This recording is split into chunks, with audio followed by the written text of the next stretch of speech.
This is something that's been calling to me for the past few years. This is something I worked on for my dad probably 25 years ago.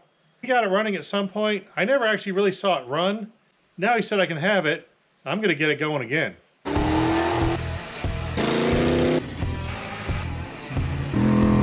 Just got to get it out of here. That's a good set of mirrors.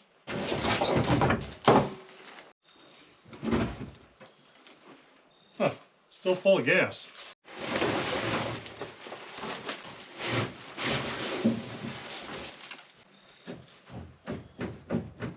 Handlebars still turn. Let's drag this thing out of here.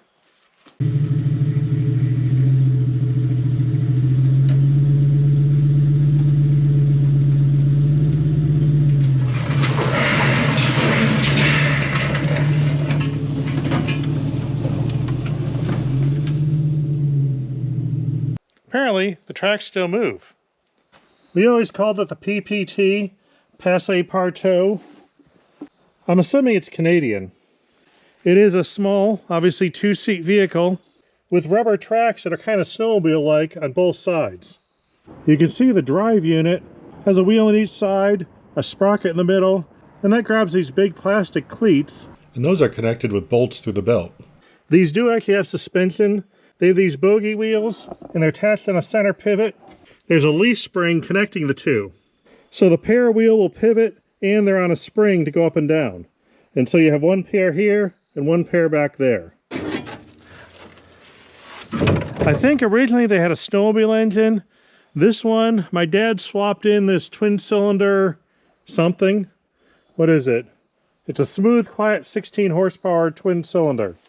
I don't know who made it. But that drives through what used to be a snowmobile clutch right here, but apparently is missing. This is going to take a little more work than I thought. Now I just got to get it back to my shop. The weather isn't entirely cooperating with me, but I have one day left here to collect stuff. So I got to do what I got to do. And what I've got to do right now is make this thing lower. I need to get it as low as possible in order to cram this where I want to put it. So we got to do a little disassembly here. Now these seats pivot, and there's bolts. They're not even too tight. One seat down. The hood pivots on two bolts. I think taking those off will do it. See if it pops free easy.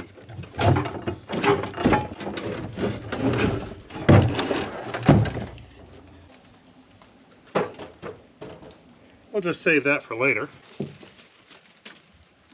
These are the things you find in places like this. Luckily, this one's not real. I'm down to the steering being the highest thing on this unit. I undid the clamp bolt, but no luck. The other thing I saw is this steering shaft is bent. Looks like that got pushed forward. Possibly when this thing ran into a tree. Since that's bent anyway, and I probably need to straighten it, I can straighten it out while it's all apart, then I'll weld it back together later. Now, this thing is pretty low. I should be able to fit that. The reason I had to lower it was to fit it in the truck I was planning on moving everything with. It did all fit, and I was able to unload it, but I covered that in a previous video. And now, I can get to work on it.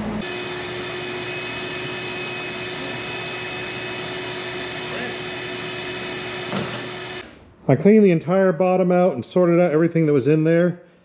I made a pile of stuff that I could throw away, and I made a pile of stuff that's good and can be reused. Wait a minute.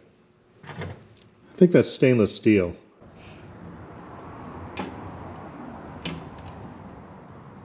While I'm straightening stuff, I'm going to hit this bend in the steering shaft. This old brake lever assembly looks a little shaky. Let's see if this unscrews. Nope. Went the quick way. Now this piece is free.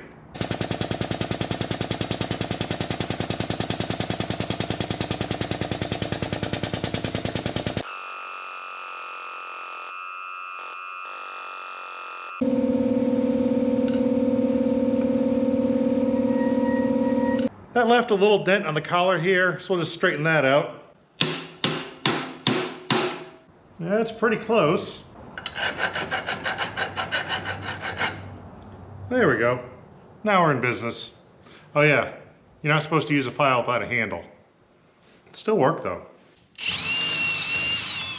I have cross holes drilled in both pieces so I can put a piece in the center and weld it all up through that hole. I just need a piece that's a good fit through the center. Luckily, my hitch parts pile had just what I needed. That fits perfect.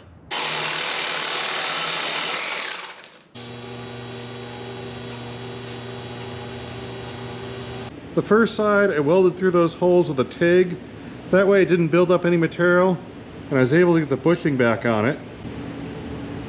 Get that back into place. I made sure my cut wasn't square. I cut it at an angle. That way it's easy to tell if it's lined up or not. So we can just go till we get everything flush and we got it back in line.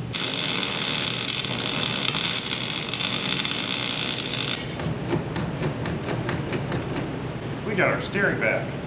Here's the original brake cable, and the housing did not actually fit the brake lever that was on it.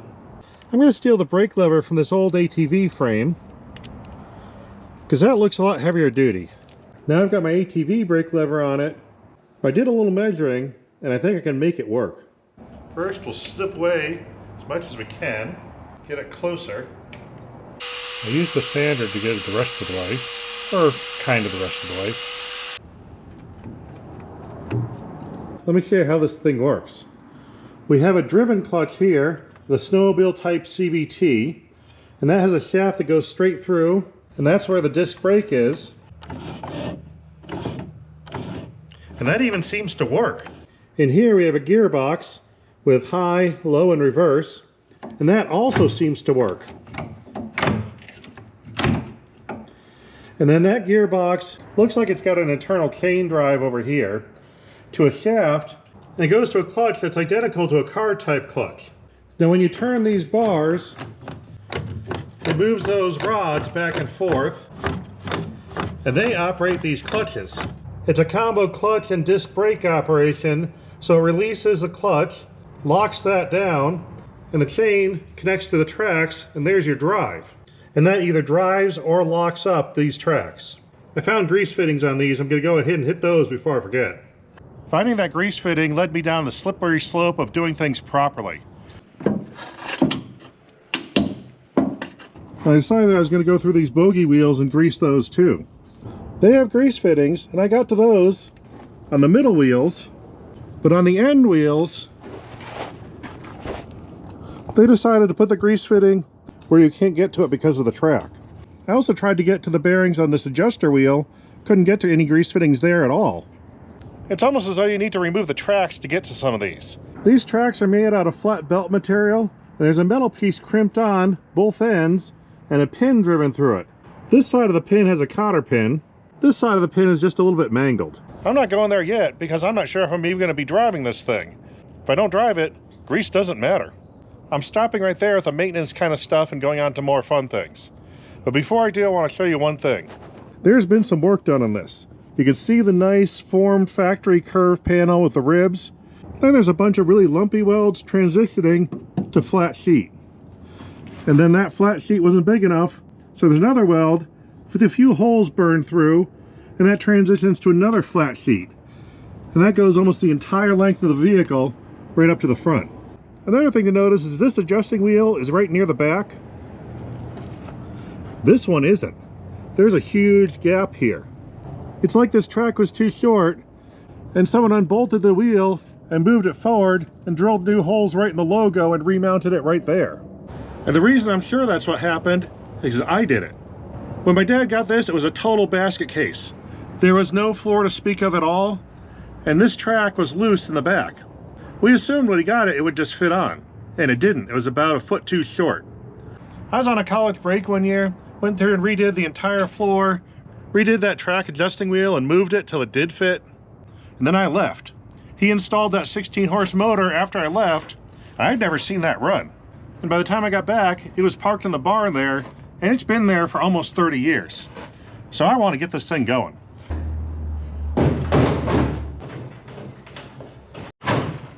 The hood clears over the bars, opening this way. That gives you lots of access to work on this thing. If you've watched my videos before, you know there's something weird going on here. This is not the way I normally do stuff.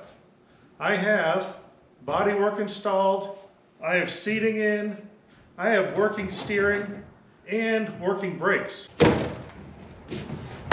But it's not running, there's not even an engine installed. We've got a major problem here. I'm not putting the engine I took out of this back into it. That engine was missing a clutch, and I didn't have a spare, and they're expensive. And I had a better idea. We need to go digging in here. I need that box on the bottom. I saved this box of fun from a different project. It's time to crack it open now.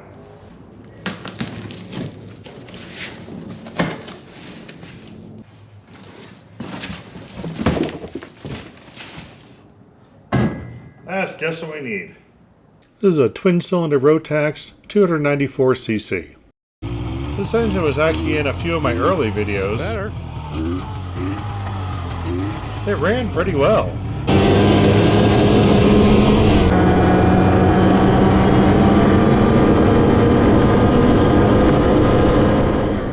And then I yanked it out for a different project.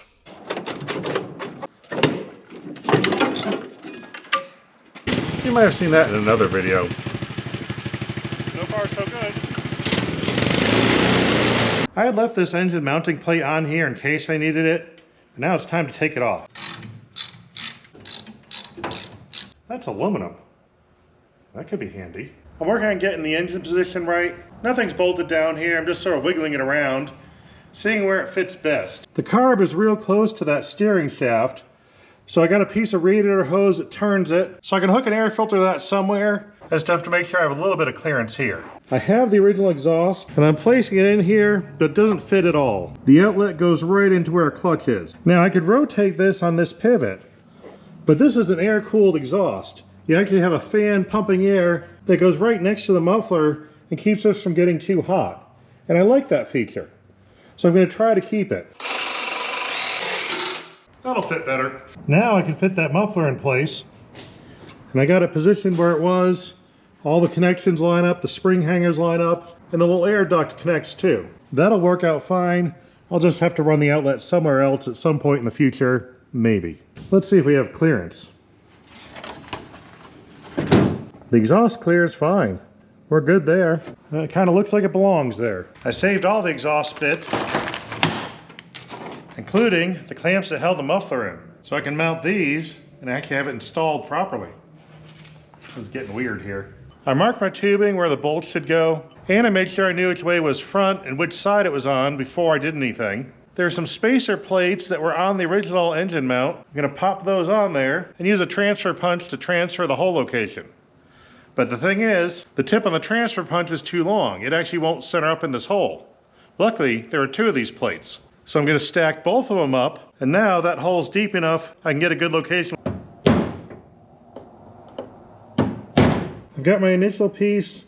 I also got another piece. Got the two clamped together on one end. I started the holes on the top. I'm going to go all the way through both pieces. That way they're both done at once. That'll make this whole thing go a little bit faster.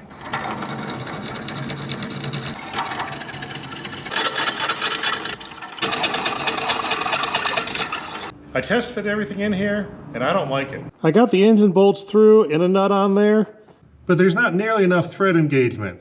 This material is too thick. I used some extra 1x1 to raise the whole thing up a little bit, and that got the belt tension okay. When I close the hood, that air duct's hitting the hood, and it points the air right into a solid surface. Now this is easy to fix. Luckily, the people who did the original engine installation design mounted all sorts of things on springs, because these things vibrate quite a bit. That includes this duct. So we just have to squish the spring a little bit. And this piece comes right off. Airflow problem solved.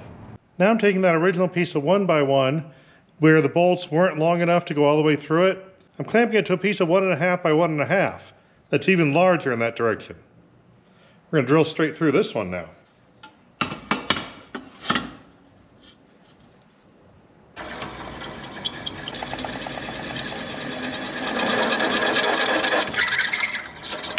Then I'm going to take this big piece, flip it over, and drill a bigger hole on this side.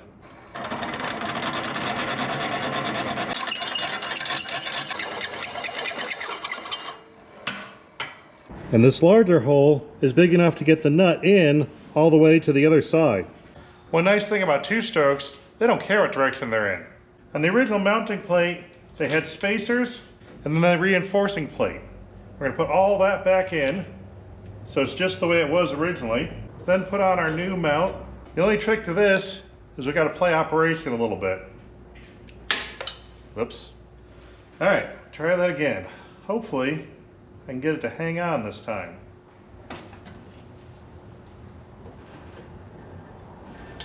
Okay.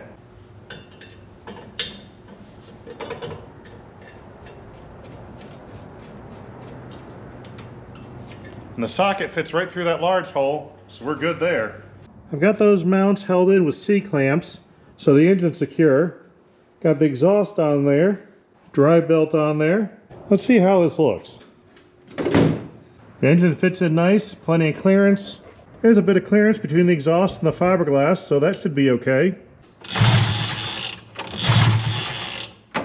That looks okay. This might actually work. I'm going to steal the thumb throttle off this thing too. Got the thumb throttle on. Now we're going to see how compatible this is with the cable from the old snowmobile carb. The old cable has a little ball end, but it's got an adapter for a barrel, which looks like what I need. Just a matter of getting this in there somehow. By turning the little barrel thing sideways, I think I can shove it through there. Got a better idea.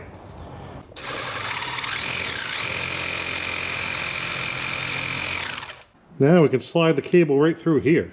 Couldn't get the throttle cable in there right, but I got it to fit kinda, so it will get pulled. But that has to be pretty far away. So I need to take up that length.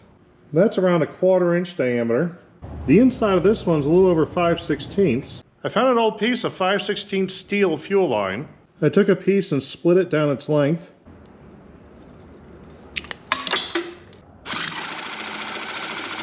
I had to spread this open to get that to fit, but it fit inside there. I'm going to add a hose clamp in the end where this goes over to make sure it doesn't split apart wider and slide over. I think we should be in good shape here. Done. Now I kept the whole snowmobile wiring harness, so I'm plugging that in. Got the old primer bulb hooked up, the old fuel pump hooked up. We should be pretty close to a test fire at this point. Mixed up a tiny bit of premix. Gonna make a tiny little gas tank. I didn't actually ground the wiring, so I suspect I won't be able to shut this engine off. So I'm going to want it to run out of fuel real fast.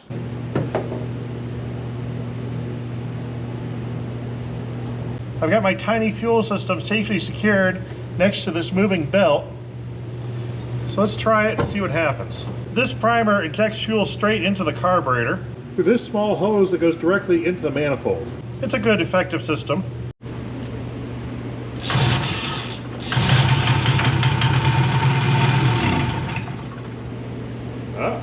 That was something.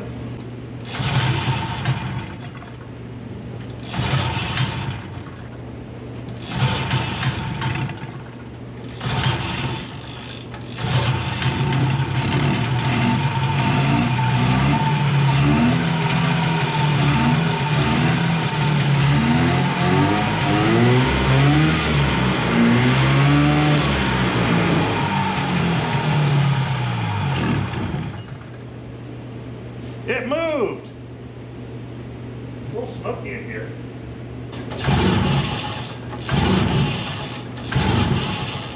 Huh.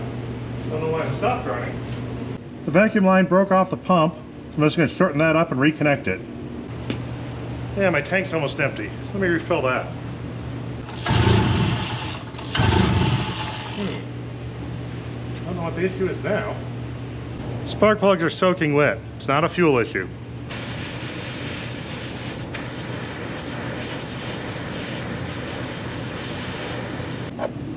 Someday I'll probably need a new spark plug boot, but not today.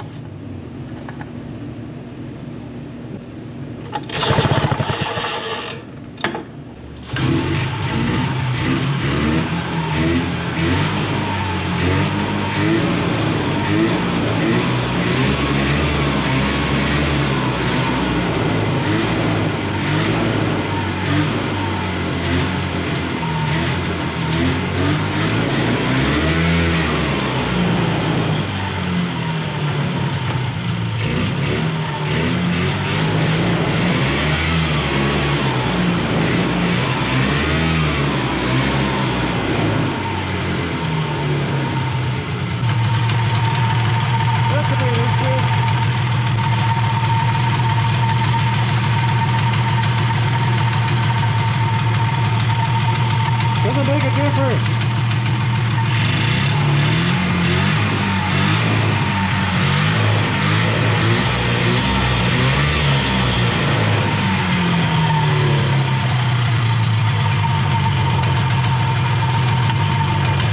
There it is. I heard it. Hopefully I can steal another thing off this. Yep. Just gotta undo all the electrical tape. This style of spark plug boot is really easy to install. It's got a little screw inside there. So we just undo our old one. Then you can see the screw inside that one. And just screw in our new one. Fixed. Let's see how it sounds now.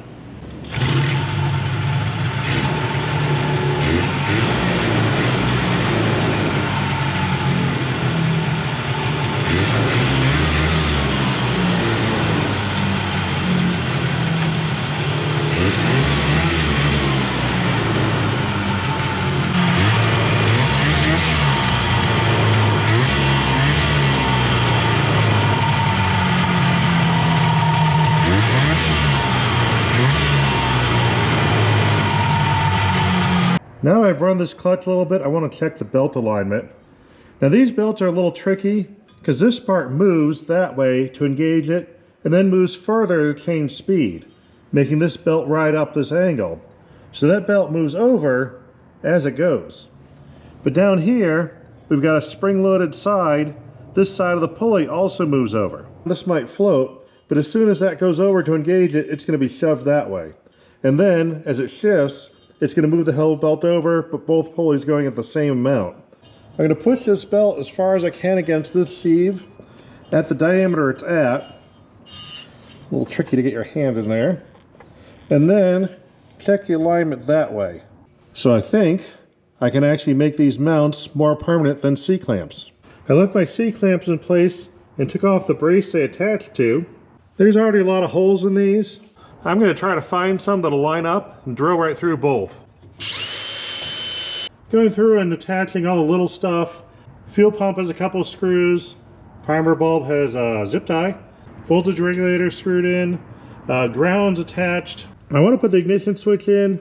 The original hole was way too big, so I started drilling another one. Then I saw there's two flat spots on the switch. So I want to have the flat spots on there to keep this from turning. So I didn't drill the hole to full size. I got it pretty close. And now I'm using a file to file it to final shape. And that way I can leave these sides flat. You really should use a round file. I have one, but I can't find it. I wandered around for about 10 minutes and gave up. Someday I'll get around to cleaning. But it's not very much fun. Got the muffler on, got one of the mounts on there. Even using the factory little rubber washers and stuff. I connected it to a piece of angle, and I just zipped that piece of angle right into my cross-member motor mount here. We're getting pretty close here. I think I'm down to hooking up a real-size fuel tank. I used the rest of that 5/16 steel line, went to a rubber line, and I've got a fuel tank securely mounted in the back.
Tried out reverse gear. It worked fine. And then I tried out high gear. I like high gear.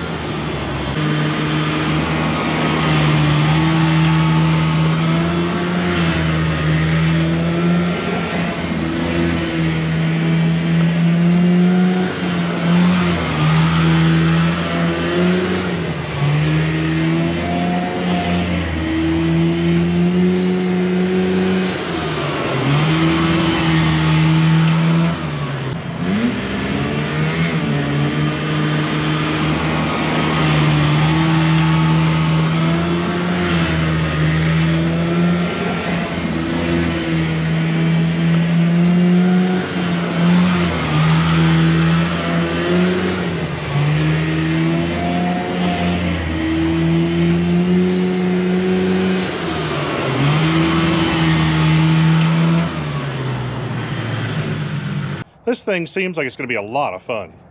The one thing I noticed though, there's a lot of dust and smoke and things.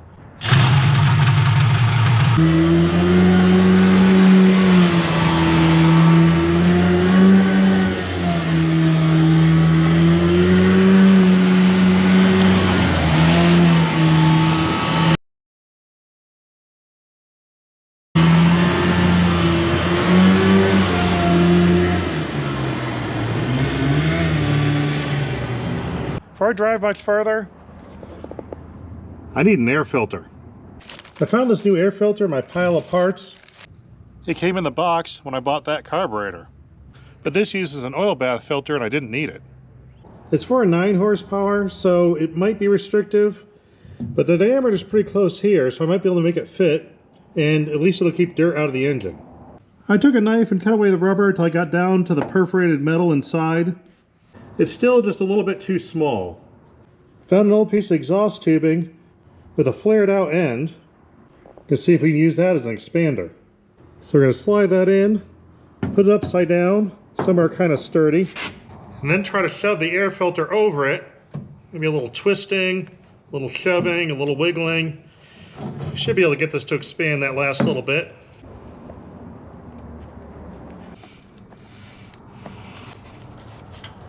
There we go. Got it to fit on. Now I just have to close up the end. That has a round flat spot about the right size. We can do something with this. It's a little bit of trimming. I got a piece cut out that I think will work. I left a lot of tab on it because this air filter is exposed directly to the elements. I figure this will make a rain shield too. And most of the air will come in the bottom.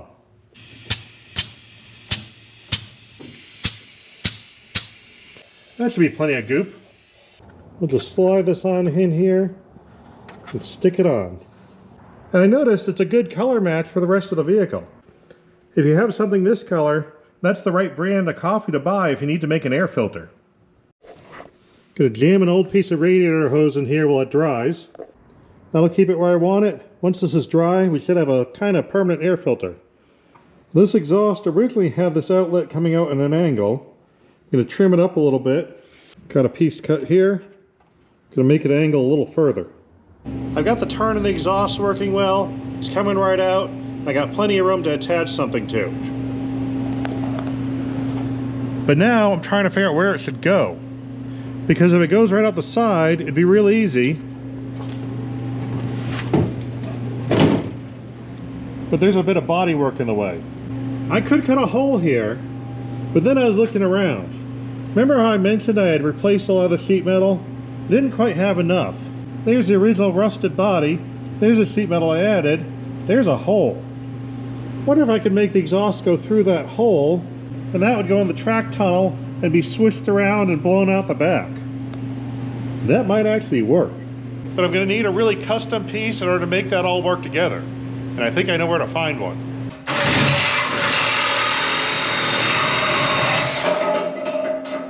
The old tailpipe. This piece is a good curve that goes from round and transitions nicely to not round, which should be perfect to drop right in there. I use a self-drilling flex mount in case the engine moves a little. I'm not going to call it good, but we might be falling into the category of good enough. Now the other thing that concerns me is this clutch. Notice the seat here. The person's body goes here, leg goes here, clutch goes here. This is spinning in the order of 6,000 to 8,000 RPM, and pieces could come flying out of it. And it seems like it's a bad idea to have things come out of that really fast when you're sitting right here. So I'm going to make some kind of guard. Found a couple pieces of metal. This right here is about 1/8 inch thick.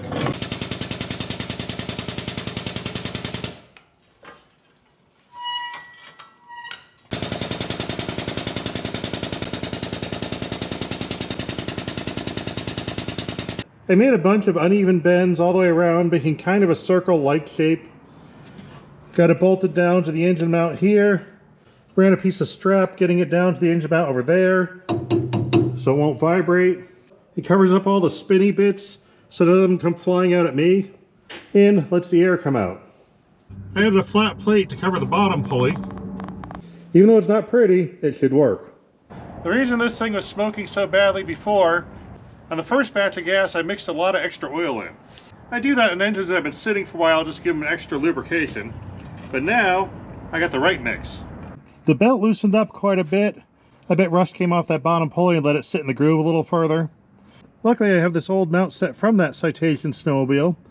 So I took some of the rubber discs and stuffed them in there to lift the entire unit up. Right now I just did the back ones to make a little adjustment. I'm going to try it out. I can always add some to the front to lift the whole thing.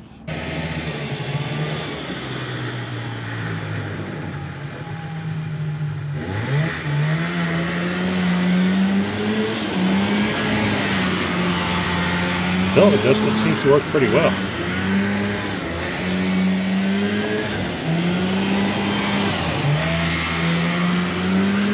I'm really glad I have an air filter now.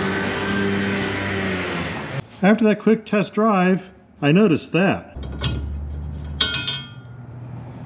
I had put those extra rubber washers under here. I think what's happening is when the clutch engages, it pushes this side down, and that was letting this bolt slide and this nut vibrate loose, because this spins free. So I gotta do something about that. I had just put these longer bolts in to take care of the extra spacers. This is the original bolt, and that had a nylock nut on it. And the nylon insert kept that from rotating off. Problem is, I can't reuse that nut because the only bolts I have long enough are coarse thread. Now I didn't find one lying in my bin. I was actually at a hardware store about to buy the nut I needed for that to finish this off, and suddenly I realized something. That would be the first thing yet I bought for this project. Every single part of this is something I had lying around. I wasn't going to go ahead and buy a nut. I had to find something that would work with something I have lying around here.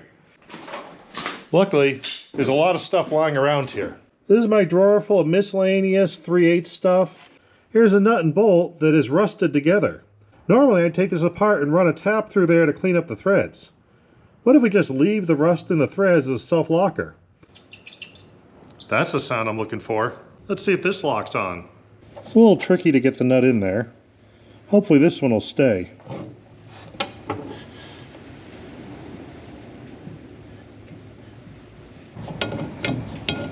If we're experimenting, we might as well do it right. 10 foot-pounds, 20 foot-pounds, there's 30, there's 40, now I'm at 50. All right, now we're turning. Keep in mind, there's still a gap under that bolt head. We're not actually torquing the bolt, this is just going through the rust. It's actually turning easier now. Alright, I must have broken through the rust. It's actually getting a lot easier now. Let's figure out our free running torque here. Got it set for 10. Yep, we got 10. 14. Not quite. 12. Right about 12. So call it 12 foot-pounds of torque just to turn the bolt through the nut without actually holding anything down. Yep, rubber squishing, we're done. 20, 22. So it was 12 foot-pounds of torque to turn the bolt through the nut and another 10 to tighten it down. The question is, will that rusted nut be as effective as a nylock nut? Really? There's only one thing to do. We need more testing for science.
I switched to low gear to try climbing a hill.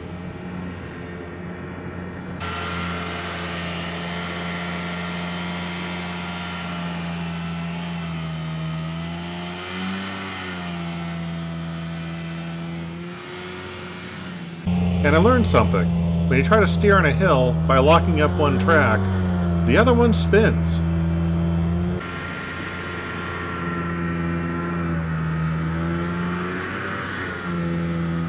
I also learned that they steer more in the middle than the front. I'll get this eventually.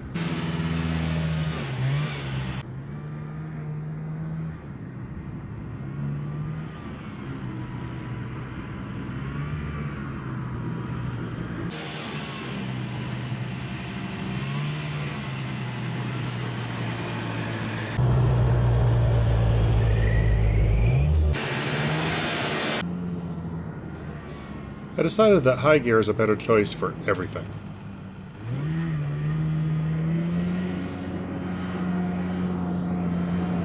Let's try that hill again.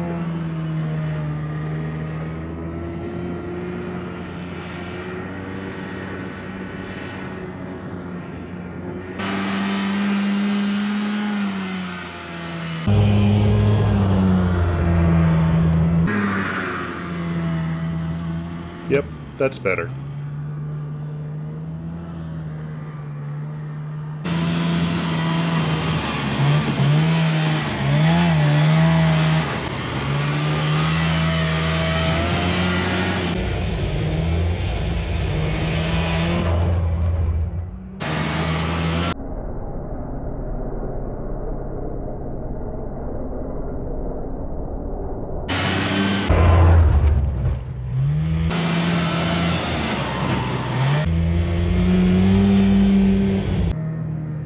Okay, this thing's really fun to drive.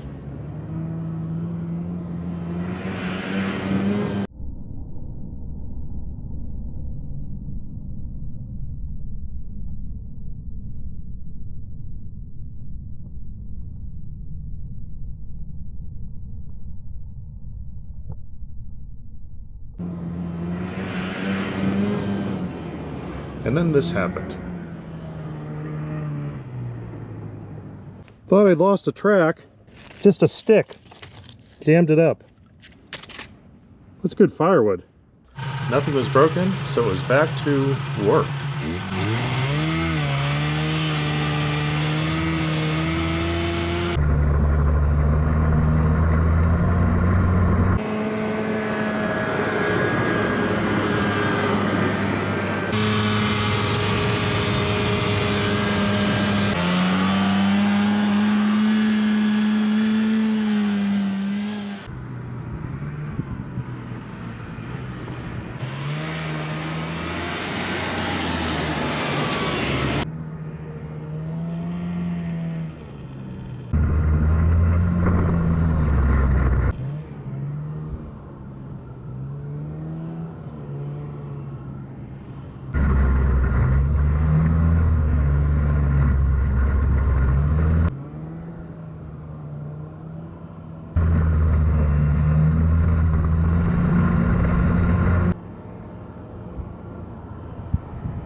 I did take a minute to have a quick donut break, which in this vehicle means turning left.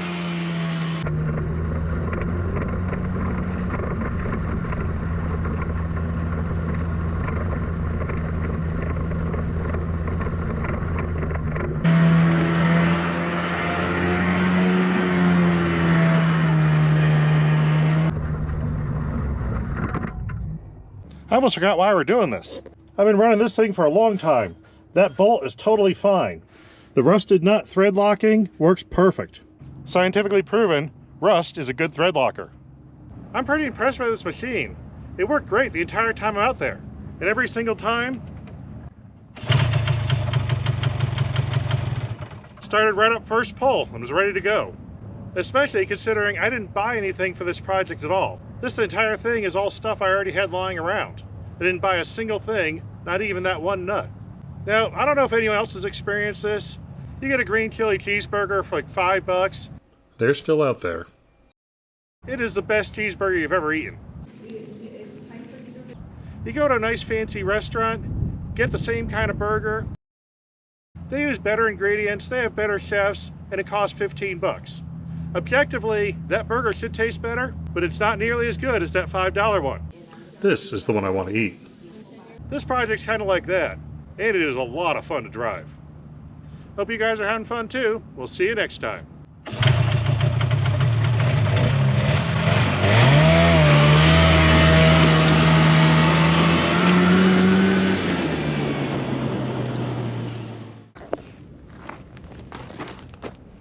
We're going to pick up a little bit here.